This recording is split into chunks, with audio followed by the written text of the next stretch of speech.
So hey, we're back, and today we've got some unboxing to do for the 5150 replica.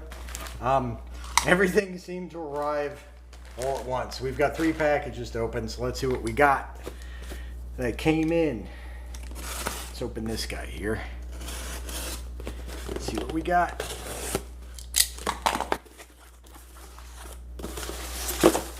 Open it up. Got some more bubble wrap. That looks like what's in there. Alright, let's open this thing up. Need a razor again. Floyd parts.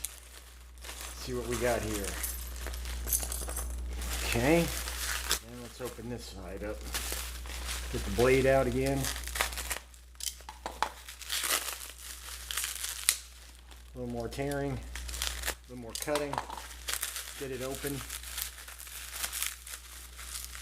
This is a old Floyd Rose Tremolo. Cool. All right. Bar needs to be loosened up a little bit. That's cool. Everything seems to be there. Got all the blocks in there. Very clean. Someone obviously took this one apart and cleaned it good and reassembled it. Saddles all look good. Let's check it this way for the radius. Sometimes you'll find when you get an old Floyd like this, sometimes the saddle will have been replaced without the, or when it's disassembled, it'll be reassembled incorrectly. Each one of these saddles is a little different in terms of its height, which allows for a radius to be created that'll be equal to the radius of the fretboard. So this one looks like it has all the right saddles and it's in the correct radius. So got ourselves our 43 millimeter block. It's the old style collar from the 80s. It's not a whale tail, but we didn't pay whale tail pricing for this. All in all, this is in nice shape. You can see it's got a little bit more wear on the high E fine tuner, which is rare. Usually this one's worn out. Maybe it was taken apart and the fine tuners were put back in randomly. Or maybe this was a lefty doing the Hendrix thing. I don't know, but cool. Let's see what else we got in here. An R2 nut. Looks like an 80s one. That's cool, so that'll replace the one we got on there. We got our wood screws. Let's see what they look like. See what they look like. Oh yeah, they're in good shape. A lot of times they'll break. These ones are not broken. They're in pretty good shape. Have a nice patina to them. Oh, check this out. String retainer bar, round. So this is an early one. This one may have come, well, I'm not an expert in this sort of thing, but this round one I've only seen on a B or a C series Kramer guitar. So that would, make it 81, 82, 83, somewhere around there. Someone who knows better can tell me. But usually this bar is flat and longer, but this is the smaller one. I wonder if it fits the same spacing on the neck. Yeah, it does. So that's exactly the one we need. I thought I was actually going to have to machine one of these myself because they're really hard to find. So that's cool. So we got this bar and we got the original screws to hold it down as well. There's one of them. And here's the other. Cool. So we got those. That's nice. We got the dark springs, 2 of them. That's all we need, or 2 anyway for this. So these are the right springs too, the dark ones. And we've got the original claw assembly, and it even has the wire on there. Probably the original wire. It doesn't look like it's been resoldered at all.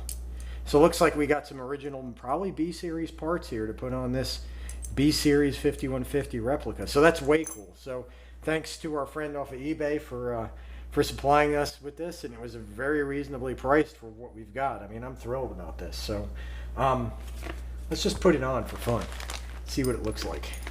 Got our body under here. Line it up on the center line.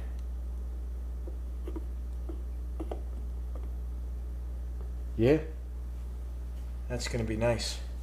That's gonna be real nice right there. Perfect. Okay. All right. so we'll leave that there for right now. We'll take these parts, we'll put them back in the box so as not to lose them for right now. Okay, the next thing we're going to open is this package here. I think I know what this is.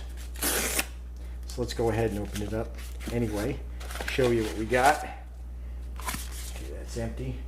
Chuck that on the floor. Got ourselves some 5150 number kit with the stars off of eBay from the Van Halen store. So these are the ones that you want to get if you want to do this replica with the numbers on there.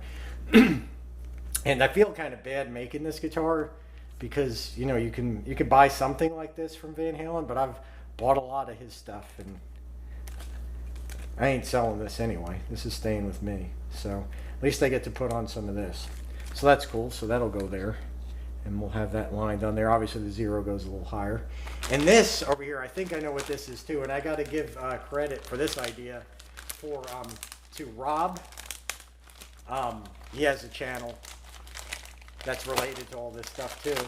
And the idea for doing this came from him. I may use the idea, I may not.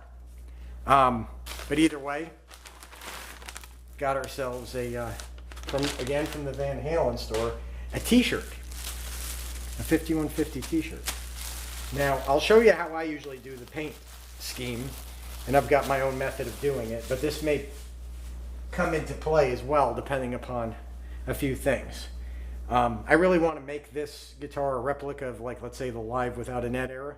So that would be what, 88, 87, 86, something like that. But anyway, let's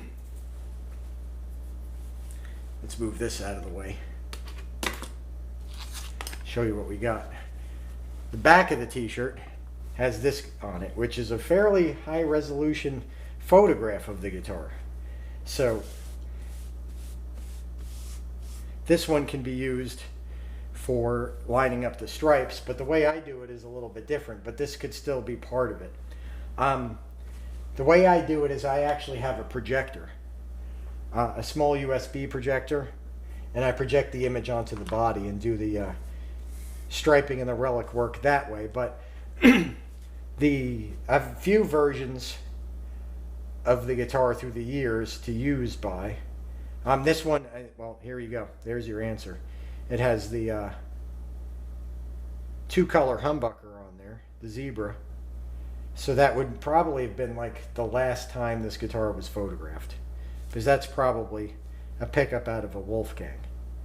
So this would be probably taken when those when the guitar was put together again, and those No Bozos pictures were put up there. But this is really cool anyway. So what I was planning on doing was taking a picture of this and then using it on the projector to project over it. So this version of the 5150 may actually be more beat up than the one I'm looking for, but this is cool nonetheless. I could do this for another guitar. So Rob, that was a really good idea. This is actually a pretty good photograph of it.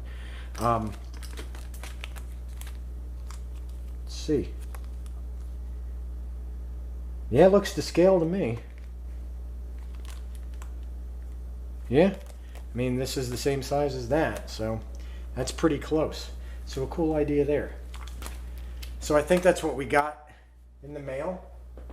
And now we're ready to keep going. I guess we got all the parts we need, I think, except for the humbucker. Now, I don't know what humbucker I'm going to use in this. Now, I've heard that it had the JB in it. I've heard it had the custom in it. I've heard it had a 59 in it. In that interview that I always refer to with Paul Unkert on that Johnny Bean channel, he was talking about the pickup that he put in the guitar, and he seems to recall pretty accurately, or has a pretty strong recollection that it was a 59 neck pickup. He says that Kramer at that time had a lot of Seymour Duncan pickups, a lot of 59s, but they were all neck pickups. Now, I don't know if there was a different spacing on the neck versus the bridge pickups. I'm not sure about that, but I guess that's a possibility. I don't know if the wind was different or the magnet strength was different between the neck and the bridge pickups, but apparently he's saying that he delivered the guitar to him with a 59 neck pickup in there. So I may try to go and grab one of those off the bay and see how that works out. I know I have 59 bridges. I've got a Seymour Duncan Antiquity JB. It's a Zebra.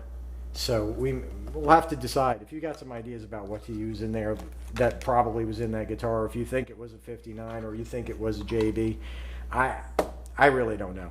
So anyway, we're going to leave it here for now. And thanks for watching. I'll see you later.